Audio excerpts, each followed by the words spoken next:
कोंबडीच्या अंड्यामधून बाहेर आले पिल्लू, अगदी होतं छोटे आणि उंचीलाही टिल्लू.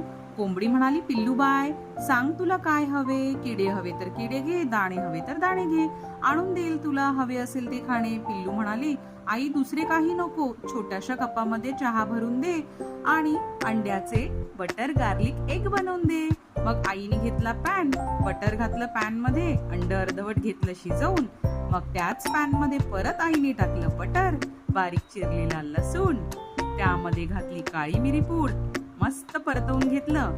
मग आता अर्धा चमचा कॉर्नफ्लॉवर घातलं, तेही परतवून घेतलं.